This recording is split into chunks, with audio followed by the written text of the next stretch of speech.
Fred's YouTube channel is the best YouTube channel out there at the minute. I've said it before. You said how good it is. Yeah, it's fucking amazing. Like, if he said Lloyd Barnes is a piece of shit, I would still be his #1 fan. Lloyd Barnes is a piece of shit. Excuse me. He's very, very smart. I would love to watch him do like a 30-minute set. Maybe that's a challenge that we posed to Fred, is could you please post a 30-minute set or 20-minute set even? That's the challenge. And then break it down and talk about what you thought was good and what you thought was not so good and so on and so forth. Ask and you shall receive, gentlemen. Here it is. I just happened to perform a magic gig on Monday. Again, another brilliant opportunity. My girlfriend was catering for a 74th birthday party. 7 adults, obviously like fairly elderly adults, and you'll be able to see because I got it all on bloody video, didn't I? For the opening 15 minutes will be me doing my EDC, my Rejoined Express, the B-Wave, the Peak, and what it's called over the top, the OTT switch, the pseudo switch. And you'll be able to see me do that, and I will break it down, and I will give myself some constructive criticism, and you guys can just check out how it went. So this is it. I hope it goes well. So here we go. So we've all gathered here for Chris's birthday. Already, we've gathered here today. Like what gay? What is like about a wedding? Like, I think actually this is actually a really good point because immediately I'm starting to see myself through this cringy, self-critical lens, even though. Technically, I haven't really said anything wrong. I think this is actually a little bit of a good point. I don't want to go off on too much of a tangent, but a lot of people in the comments have said, how do you get over that cringe factor of performing as an adult, as a man in my 40s, performing magic? A lot of people might think that's cringe. Any creative endeavor that you do, there will be people that think it's cringy, right? And probably you'll see yourself through a very self-critical lens.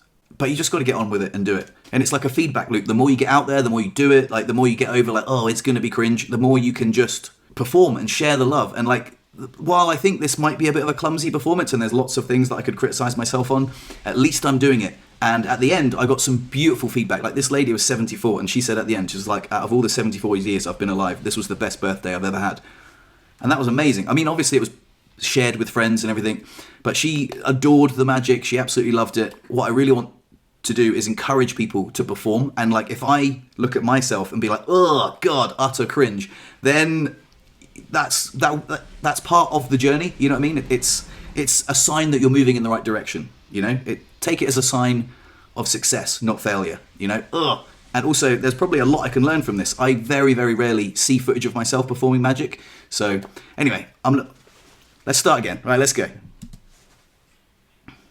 So we've all gathered here for Chris's birthday. Yes. If I remember rightly, Chris, Maddie, Claire, Andrew, Chris, and George. Yes. Well done.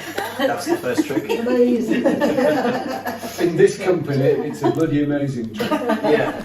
I just want to stop there again. Like I said to you before, I'm trying not to interrupt too much, but this is a little bit of a breakdown. This is something that immediately I was clocking their names. 3 of them were called Chris, and my girlfriend's called Chris, so very easy. But at the same time, George, Andrew, Maddie, Claire, I've drilled them into my memory because I know that remembering people's names is a very important skill. I've said about it before, but it really is. There's a great book called How to Influence Friends and Influence People. I encourage everyone to read it. It's fantastic, timeless classic. Craig Petty talks about it, and it will complement your magic, but not only that, it will complement your communication with others and just general connections, which I try to encourage. But yeah, that's already they're impressed. But like if you call people by names, rather than, oh, what was your name again? Andrew. Oh yeah, that's right. Now I want to do something with you. It just shows that you care, really. And it's really not that hard. If you make an effort to do it, it's really not that hard.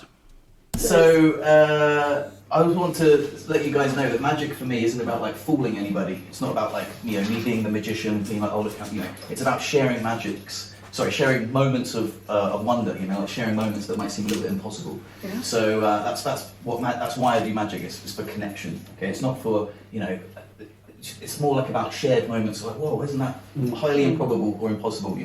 So that's why I want to set your expectations. It's not like I'm a magician. It's like I just want to share some things that I think are like really quite fun. Okay. Yes. Very good. Okay. Excellent. We're into fun. Yeah. Great. Yeah. So that's how I start all of my. Anytime I introduce magic, I mean, that was a bit, like I say, I could probably cut that down. through a critical lens, that was a bit waffly. I could be quite succinct, but like I always say, listen, magic for me is about connection. Yeah, it's not about me fooling you. Like again, I don't want to repeat myself, but this is about a shared moment between us all. You know, I try to, wherever I can, make the magic happen like organically. Oh, like we created this, isn't that amazing? I mean, obviously they're like, no, he did it, but like I never want to be like, look how good I am. You know, is this your card? It's not a likable trait. It's nice to just share the moment and make everyone feel included, like they all came together to do it. So anyway, excellent. Everyone know what this is? Yeah. It's a magic wand. I'd forgotten I said that. I don't know where that came from. In fact, I think Craig Petty says that on his chop tutorial. In his chop performance, he says, "Oh, the Sharpie's a magic wand." I don't think I've ever said that before. It just came to me. I think, in hindsight, I could have done with some sort of scripting, some sort of like a loose framework. But this was just freestyling, I guess. So yeah, there's a lot of things like, again, watching it through the self-critical lens, I keep repeating myself, but there's a lot of things that I could probably improve on. But overall, like I say, the magic wand thing, it did carry on throughout the performance, so it's not bad. Anyway, I'll try not to interrupt too much. Let's get on with it. There we go. I want to try something with you, the birthday card. Okay. I've got these cards here. They're Rejoined Express from one's from KFC and one's from Starbucks. Okay. I don't want to try something. I'm going to write my name. This is what I mean about connection. Okay. Smooth bit of editing. So I'm going to write my name here. See, the lady in the background was filming. Fred. Okay, and then you can write your name just here. Just across the bottom there. Chris. Excellent. Right, we're going to get those. Now, you remember when I said magic was about connection? Now, look, I'm going to try something here, which is... Okay, first of all, I'm going to rip these in half. And if you see that, like your name and my name are there, okay? Yeah. Now I'm going to try something a little bit special. Hopefully it works. But when I said magic was about connection, if you look very, very carefully, if I do that, it looks like they're stuck together. Like it really does look like they're stuck together, like one piece. Look, now you can keep that as a little birthday card. Thank you. Isn't that amazing? That is good. I just wanted to say that it was really good that she got that angle and I could splice that together quite seamlessly. It really adds to it. If you were to see it from this angle, that would be an exposed angle. I don't want to give anything away. Also want to say that in my comment section, there were so many people saying, "Oh, I've ordered Rejoined Express. I've ordered Rejoined Express." I tried to order Rejoined Express, but it's now sold out. I hope that wasn't because of me. If it was, João Miranda, you're welcome. But at the same time, my point with this channel is to get underperforming hobbyists to perform. It's not that like, I'm going to order the Ladybug trick. I'm going to order Rejoined Express. I don't want these... If you're sat on a pile of magic, the point is to go and perform what you have with, not like, I'm going to do what he does. By all means, I think that it's a great trick. It's a beautiful trick to start off with, especially when it comes to names. If you have a difficult name, maybe you can write that down for me to see how it's spelt. It is a wonderful trick, but my point is perform with what you have. A lot of you guys have got plenty of tricks, so don't go and buy what I have, even if I give them a glowing recommendation. As long as you go and perform with them, that's absolutely fine, but don't hoard them. Wow. Yeah. That's wonderful. You've not even got a Pritt stick. I know, right? But I do have a magic wand. So there's your little birthday card, and now see you and I have a connection, Chris and Fred, and they're stuck together. You can check it out if you want to. Yeah. You can see you do the sketch together. That's the way he always looks. There's no join in it. It's one card. Right. Yeah. It is as well. It's the best thing to do with the, is it? Yeah. Starbucks, your favourite Starbucks, coffee shop. Yeah. Kentucky Fried Chicken, Yeah. Best thing you could do with a card from them. Yeah. Let's try something with you, George. What I want you to do is I want you to draw something. I want you to take my magic wand. I want you to draw something.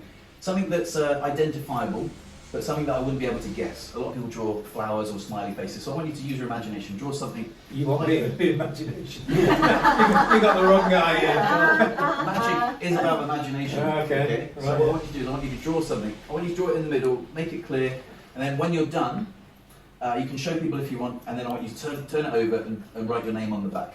Okay, I'm going to turn around and make sure I don't see it, okay? So, I know there's mirrors everywhere, but just trust me, I'm not looking, okay?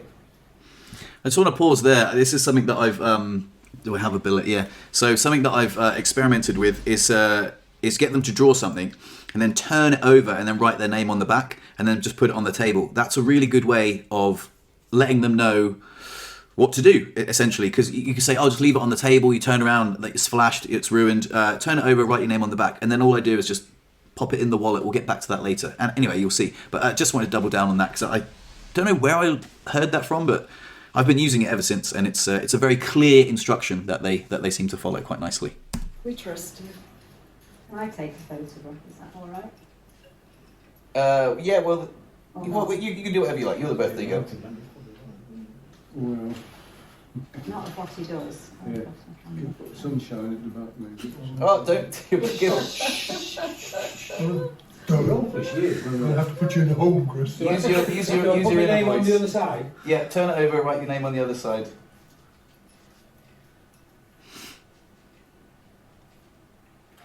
There's one back. Are you done? Yeah, go on. Is it on the table? No. Well, Which put it on way the up? table. I won't be able to see it. Which So, way up? obviously with your name on it. Oh, right, okay. Okay, there you go, Because he George. knows you're George. Yeah, right. Okay. Now listen, George. I'm going to put this in my wallet just here. Look. I'm going to keep that for later. Okay. I've got a wallet like that. He keeps disappearing. Maybe that's what it is. Magic wallet. You see how he said, "I've got a wallet like that." I keep noticing in the supermarket that the where is it? The Razor wallet. It looks exactly like an everyday wallet. Like, so many people have wallets like this. Like he said, I've got a wallet like that. So already under the radar, it looks very, very cool. It's a very, very nice little wallet. But for me personally, I wouldn't use this. It would be way too small. My actual wallet is the what is this called? The Infinity wallet. I don't know, but it's massive. It's got a card to wallet, which I never use, but I keep. This is rejoined. Don't go buying it out of stock, but it's exactly the same as Rejoined Express, but you do it with a playing card. I've got all sorts of. It's like a really cool like double wallet. It opens up both ways. I can't remember. That's also a peak function, but yeah. Either way, it's just nice because I can hold lots of stuff in it. What is it called? Infinity wallet, I think, or something from Alakazam. But yeah. Anyway. I digress. Let's continue. I want to try something different. I want to try something with everyone. Maddie, I want to try something with you, right? Yes. So I want you to use your imagination. Yes. Now, okay? And I want you to imagine there's a deck of cards, okay? You're familiar with cards, right? Yep. Excellent. I want you to split them into two piles. Yep. And one is the picture cards, and one are the number cards. Yep. Okay? Now you give one of those piles to me. Which pile do you give me? I'll give you the numbers, The numbers, which leaves you holding. the pictures. Excellent. And with you holding the pictures, okay, Claire, I want you to get you involved. Maddie's holding the picture cards. She's got the men, which are the jacks and the kings, and she's got the women, which are the queens, okay? So do you want to get rid of the men, or do you want to get rid of the women? No. Get rid of the men. Free choice, you happy with that? And that leaves us with 4 queens, okay? 9 times out of 10, get rid of the men. Even the men, if there are women in the room, get rid of the men. It's a very easy one. And like I said to you before, if they say get rid of the women, amazing. We're going to get rid of all the women except one. Beautiful. Chris, Yeah. you can keep any one of the 4 queens. Which queen would you like? Queen of Hearts. The Queen of Hearts. That's a free choice. You sure you don't want to change your mind? Positive. Excellent. surprise. So you chose the picture cards. Yeah. You chose to get rid of the men and chose the queens, and then you chose the Queen of Hearts. Mhm. So we've come to this card randomly out of 52 cards. We landed on one. Interestingly enough, I've got some cards in my wallet here. 4 cards, which I thought that could possibly be that we would end up on. It's a little bit of a premonition. Now, one of those cards is face up, and it just happens to be the Queen of Hearts, Well, That's the well, Queen of Hearts. which is wild, right? To be honest, that worked fairly well, but at the same time, when you're spreading cards and you've only got the pip to show, I should have just shown it, I should have shown it to the birthday girl and said, hey, look, what's that card? And then she could have said the Queen of Hearts, and then I could have shown it around. Like, it's quite, especially with the old people, like most of them are wearing glasses, it would have been a big ask for them, especially Andrew down the end, for him to see the Queen of Hearts spread it throughout 4 cards like that. It would have been, yeah. But anyway, whatever. Like it went fine. But in fact, the Queen of Hearts is not only the only one face up; it's actually the only one with a red back, which is pretty cool, right? Yeah. In fact, I was so confident that you were going to pick the Queen of Hearts. I actually didn't bring any other cards. Oh my goodness. There's something to see. Yeah. Good. I'm glad you like it.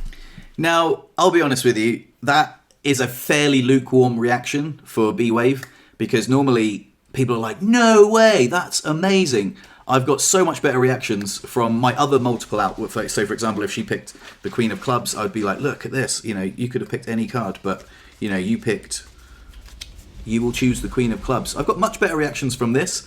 And normally, again, this kills.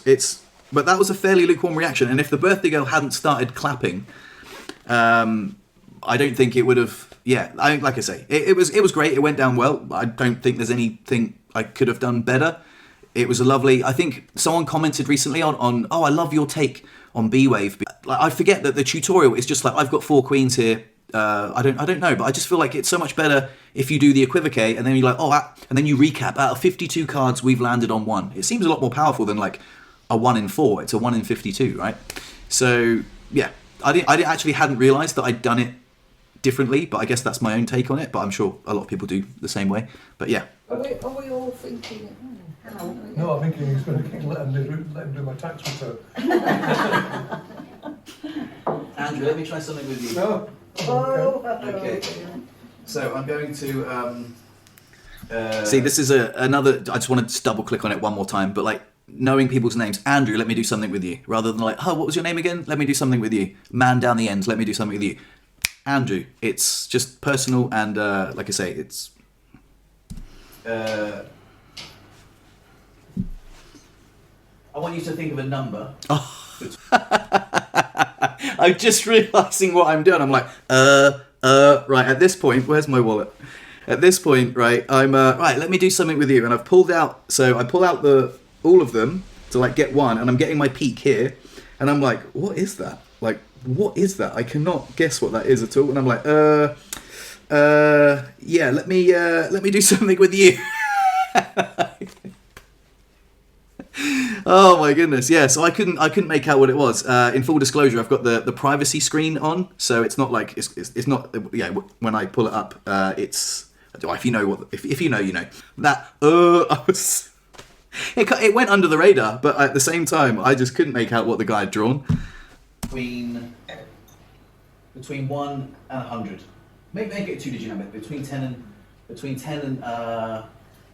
99. Okay. But I don't want you to think of it right now. I want you to think of it. I want you to hold your hand over your chest, clear your mind, and this bit could be streamlined. 3, and as I go 3, 2, 1, your hand hits your heart. The number that you think of is going to pop into your head, and I want you to scream that number. I want you to scream that number out loud, but not out loud, just in your head. So, okay, are you ready? Yeah. 3, 2, 1. That bit could definitely be streamlined. I think I was still like thinking, what am I going to do? I don't know what the guy's drawn. It threw me off. I don't know, but either way, because I've got to write something down. Any second now, I've got to write something down, right? And I'm thinking, what am I going to write down? So I just don't know what he's drawn. Okay, excellent. Okay. You made the mistake of thinking Andrew's got a heart attack. That's true. So obviously, right now I'm writing down what I thought I saw, which was a volcano. Anyway, we'll get back to that because it actually worked out really well. Okay, I think I've got it. I'm not 100% sure, but we'll leave that there for now. Okay. I'm not 100% sure. Hopefully we've got it. Anyway, I'm going to take another card. I'm looking at it again. I'm like, what the fuck is that? And this is where it threw me off because hold on a second. Yeah, let's keep playing. Now you drew something. I did. Right. So sorry. What was the number that you had? You want me to say it now? I'm locked in. This is brilliant. So the way it's meant to go is like, oh, okay. Now, what was the number you were thinking of? Immediately, I'm locked in. Yeah, but I realised that I haven't done that, so I'm like, right now I've got to apparently read this guy's mind, and I'm like, oh fuck, I forgot to ask the number. So for me, that's really transparent, right? Oh, what was that number again? I mean, the timing wasn't great, and you can see, I think at the end, it kind of goes under the radar completely, but that was, in my eyes, a bit of a mistake. 29. 29. Do you believe in coincidences? Yeah. What a coincidence. Yeah. That's why I'm really looking forward to showing you that. Right, okay. But for now, George, I want you to think of the picture that you drew. I'm thinking of that. You think He's of it? forgotten. Yeah. Okay, interesting. Picture it clearly in your mind. I've got it clearly. Okay. Obviously, 29. I think this is it. Yeah, interesting. Right. A lot of people said that. Yeah. Here comes the pseudo switch. Really interesting to share with you, right? Because like, if you think, right, you could have picked any number, okay? Mm-hmm. And you picked. What was it again? You want me to tell you? Yeah. 29. I was close. 29. So, wow. Wow, really? How did you do that? You can't tell me. Magic. Magic wand. That's Gosh. pretty impressive. Again, a fairly lukewarm reaction, and I've written 29. I haven't drawn 29. It's written on a piece of paper this big, and again, like they're all quite old. They're all wearing glasses, so I've had better reactions. But the trick went well. Like it's not finished yet, obviously, but so far so good. Now, George, you drew anything, right? I did draw. I am picking up. I didn't know what you drew. I was trying to picture it in my head, but you were trying to send it to me. I don't know if I got it right. Now, what was it that you drew? A mountain with ski sort coming in. Oh, I was really close. I thought you drew a volcano. Yeah. So Well, it could have been interpreted in a whole way. It looked like one. It had a sun with it though as well. oh yeah. So this is the image that you were sending me. Yeah. To be fair, it kind of does look a little bit like a It volcano. does look a bit Let's like have a a look. volcano. A little bit like a Definitely volcano. like it. More, definitely more like a With all the lava volcano. coming out. Yeah. Yeah, So I there would we go. say. Okay. Not too bad, eh? No, that was very well. I love that. I absolutely love that because, like I say, sometimes if you have a near miss, I had one where a little kid drew a paraglider, but I couldn't see the top, so I wrote man on rope. And sometimes a near miss is so much more powerful than a bang on, like one near miss and one bang on is pretty good. But yeah, like I say, it did look exactly like a volcano. What he actually drew was a mountain, which had it wasn't like a top, and then some snow and then some ski tracks coming down. So it did. But like when I said to these guys, they're like, oh, it actually really does look like a volcano. It looks more like a volcano than what he actually meant to draw. So it hits really hard, and then I'm like, oh, that's what I was picking up on, Very well. I would, looking at that would be a volcano. So that's the image that you were sending me. That was the image I was sending you. Yeah, there you go. Brilliant. That round of applause was the reaction I was kind of waiting for. These guys are warming up, and like I say, the whole gig went really, really well. But like I say, at the moment they're just warming into it. But that little round of applause was just like, oh, okay, excellent. Well done. I'm doing a good job. I'm gonna go into some stronger effects. Well, actually, these are quite strong. Like I like to start strong. I do believe these are very strong effects. Then like the middle tricks can be still very good, but I guess eventually a lot of the tricks are going to be, they're not going to remember everything, right? So I start strong and I end strong. And yeah, I thought that was fairly good. There you go. Brilliant. There we go. I'm trying to think of probabilities and all sorts of things. I can't work that one out. I just want to double down. So Andrew is a chemical engineer and Claire was a scientist. So like a biological scientist. But either way, these guys are very, very critical thinkers, very intelligent people. You can tell from their accent, and the fact that they're in a chalet, they're quite wealthy and stuff like that. So these guys are critical thinkers. And even though, from me, that was a clumsy experience. Oh, by the way, what was it? 29. And then I write down 29. he's like, well, I still don't get it. I'm thinking probability. He's still thinking like, and in the end, I think later on, I said to him that I alluded. I love a little pseudo explanation. I alluded to me influencing him to pick number 29 rather than me guessing 29. But yeah, I love that everything went under the radar. It's, even though, like I say, these are very intelligent people. And like I said about that Lloyd Barnes quote, even the most intelligent people fall for the simplest methods, and we have to remind ourselves of that, especially the one ahead. The one ahead, well, I mentioned it in the last video, it just feels so utterly transparent, but, these guys still can't work it out. Like I say, it's not about trying to work it out. It's about just sharing moments of wonder. It's like, how improbable would that be? Yeah. You know what I mean? Yeah. So 29. And he never said a word. you see, did you hear that? And you never said a word. I love that false memory. 29, and you never said a word. And remember, like when I don't know if you go back to the bit where I said, oh, do you want me to say it out loud now? You already said it out loud, Andrew. You already said it out loud. That's how I got it. But the fact that, and even Claire's reinforcing, and you never even said it out loud. That's a really good number. I'm the Queen of Hearts then, was I expected you to pick the Queen of Hearts. Did you? Yeah, because you're a girl. Yeah, but there were. But then it was Claire who decided. It was pretty good that, Yeah, but the men would be gone. yeah, I mean, Claire was going to ditch the man, wasn't she? Yeah. There you go. So it's going to be the Queen. Anyway, I have You're related to royalty. I ditched the numbers because I thought if you wanted me to add up, it was easier to add up 10, 10, 10. Yeah.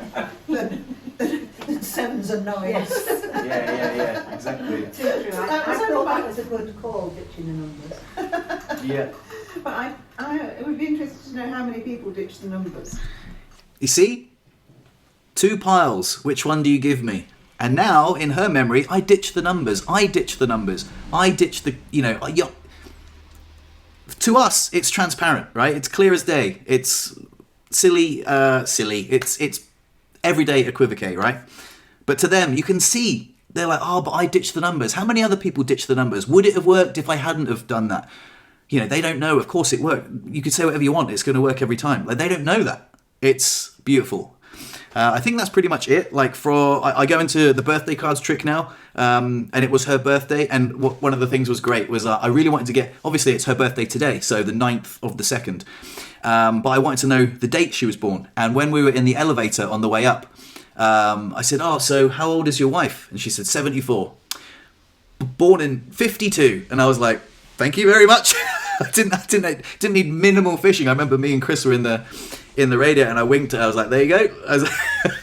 That's all I needed was the year. I went into the birthday cards trick, and maybe I can go into another video. But we'll leave it there for now. That is my little opening gambit, and that's me breaking it down through a critical lens.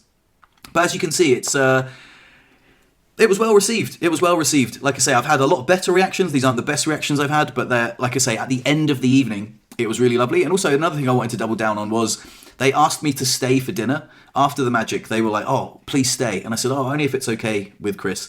And she said, yeah, it's okay. I can knock up another meal. And I felt a bit awkward. I didn't want to be rude, but she said, hey, listen, it's my birthday. I want you to stay. And I said, okay, brilliant. And I stayed, and we chatted about all sorts. I encouraged them to talk about relationships and, oh, you guys have been married for 52 years. What's the secret to a happy marriage, And it was really wonderful to just engage them in conversation and, not force more magic down their throat, but at the same time, there were definitely more opportunities for magic. I've got loads of magic. I took so many decks of cards and magic with me. It was crazy. But there was so many things that I thought, well, there is something as too much magic. So I ended on a high. They asked me to stay for dinner, and then while we were chatting and mingling, I showed Claire some lovely little tricks. Oh, I did the transposition. I carry a dupe at the top, 2 7 of hearts. So like, oh, this is the card that you drew on. You take that because it's a very special card to you. The 7 of hearts is also a very special card. And look, if I wave it over the top, they actually change places. One of the most powerful tricks you can. If you know, you know. And then they're like, no way, that is as close to real magic as it gets. It happens in their hand, and they're like, no way. Very easy to do. All you need is a double lift, and like I say, I was a bit of a clumsy double lift, but it's not like I'm double lifting like an ambitious card routine. I'm doing 2 double lifts, and it goes under the radar. So, yeah. What else did I do to her? Oh, I did the ladybug trick. Oh, and she loved it. That was a really beautiful moment that I could. And honestly, at the end of the evening, I said, oh, did you have a favorite trick? And she said, oh, the ladybug trick. The ladybug trick was amazing. And she's like, oh, I know exactly where I'm going to put the ladybug when I get home. And she had lots of like little billets, cards, signed cards, all sorts of things, which I can go on about in a future video. But she really was like, the ladybug, the ladybug was amazing. And she kept saying like, I don't know how the ladybug came through the card. Like the card is so thin for me. And probably a lot of the men there were like, obviously he's just stuck it on your hand. Obviously you can't manifest a little ladybug out of a plastic card. But she was like, I don't know how it came through the card, you know. And so that was bonkers that she suspended her disbelief to actually think that the ladybug came through the card, which is wonderful. For her, that was a very, very, very magical moment. And she's like, I know exactly, I'm definitely going to keep this. I'm going to put it on my little plant pot at home. And I know my granddaughter's going to ask about it. And I've got a wonderful story to tell her about this birthday. And so out of all the wildly impossible fooling tricks that I did that night, the ladybug got the favourite, the number 1 spot again. And again, I just want to say, there's a lot of people in the comment section saying, oh, I've ordered the ladybug trick. As long as you go out and perform it, I have no problem with that. And also, I know there's a lot of people that just like collecting magic for the sake of it. There's nothing wrong with that either. But like I say, sharing these little miracles brings joy to people, even in their later years. You know, like I say, she said that was the best birthday she'd have in 74 years. It was a surprise as well. Also, it was a really fun moment where she came in. And I think, like I say, Craig Petty touched on this in his latest podcast. Like, sometimes you've got to be, like, funny. Magic is magic, right? But sometimes you've got to be funny. And there was a really fun opportunity, which was a little bit risky, but I took it. She said, oh, nice to meet you. Because they thought they were going out for dinner. The birthday girl thought she was going out for dinner, but then they were like, oh, we've got a private chef. And, you know, and then I said, oh, hi, nice to meet you. I'm Fred. She was like, oh, what are you here for? And I said, I'm the stripper. So... you know, it's great. They had a good old laugh, and one of the older ladies kept saying, "Oh, when are you going to get your rabbit out? When are you going to get your rabbit out?" And the other lady was like, "Grandma, stop it! You know, like stop it with the rabbit." I wish I had practiced sponge rabbits. It would have been amazing to actually finally bring the rabbit out that she kept alluding to because of the stripper joke. I really need to practice that. I know it will get great reactions, but I just need another pair of hands, you know. And I think Lloyd said on the podcast, like, you know, our wives are the people that we practice magic on the most, and they kind of get sick of it sometimes. So yeah, I need a friend. I need like a real life friend in Morzine that I can practice magic on and share these little miracles. And on the subject of sharing little miracles, again, the ethos of this channel is for all the underperforming hobbyists to go out and perform magic, share miracles, see the joy, the laughter. Some of it's generic. Sometimes they laugh at each other. You know, you don't have to be the clown. You don't have to be the jester. You don't have to be the comedian. You just encourage them to laugh between themselves, and they have a great time. You know, it's a really wonderful gift that we can share with others. So, also honourable mention, big shout out to the Slightly Twisted podcast, who also gave me a shout out as well. But there's a new channel which I've become obsessed with. You're about to say the same one I'm about to say. Yeah, what was it? What was it? The Hobbyist? Yeah. Underperforming Hobbyist. Yeah. Good channel. What a great channel. Like, such a good idea for a channel. It resonates. I really appreciate that, guys. Also, very, very good podcast. Would definitely highly recommend that if that's gone under your radar and you like magic podcasts. Definitely give them a listen. I'm Fred, the underperforming hobbyist. Until next time, peace.